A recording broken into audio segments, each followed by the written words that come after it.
Почитувани представници на медиумите, почитувани граѓани на Република Македонија. Мора навистина да се покажал Ден Дончев, чим рускоска обвинителството на толку афери и сомневања за криминал дозволува слободно да си замине. И веројатно тие сомневања ги прави должни и врвот на власта и Зоран Заев, бидејќи истите му угодуваат на Ден Дончев. Власта, почитувани, прави операција за спасување на Ден Дончев од аферата Рекет 2, затоа што пипците од овој октопод одат директно до Зоран Заев. Оставката на Дончев е бегство од правдата која доаѓа во Македонија, со цел бегство од одговорност за сторените криминали, а Зоран Заев и Оливер Спасовски директно му помагаат во сето ова. За Дончев постои сомневање дека е вмешан во рекетарска шема со директно земање на пари преку посредници. Криминалот кој што годишно земал и до 2 милиони евра, како што впрочем вчера кажаа медиумите веднаш по неговата оставка. Според напишаното од медиумите, доказите за овој криминал ги имаат и во јавното обвинителство.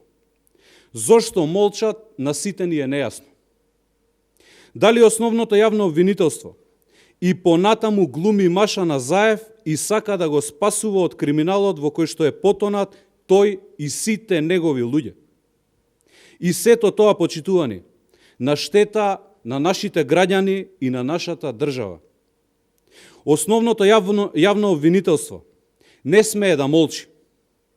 По овие експлицитно нотирани сцени од страна на новинарите, Ден Дончев мора да биде повикан на распит и да биде поведена постапка против него.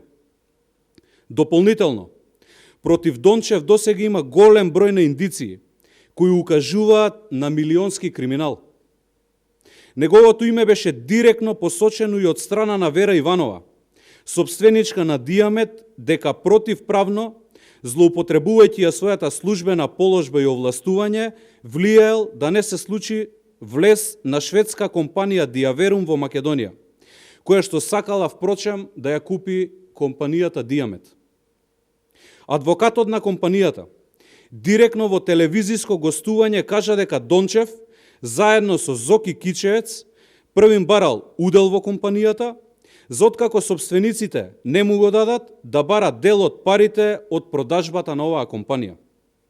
И после ова, почитувани, Дончев не е повикан во јавното обвинителство, кое што де факто е под контрола на Заеви.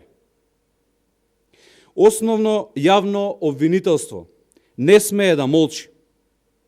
Дотолку повеќе што се шпекулира и со бегство на Ден Дончев во Австралија. Доколку основното јавно обвинителство не преземе ништо, не покрене истраги и не направи ништо во насока на дополнително расветлување на овој случај, однапред го покриваат евентуалното бегство на Ден Дончев. Потенцираме дека секој еден кој ќе прикрива или помага криминал, за истото ќе одговара со воспоставување на правната држава во Република Македонија. Ви благодарам.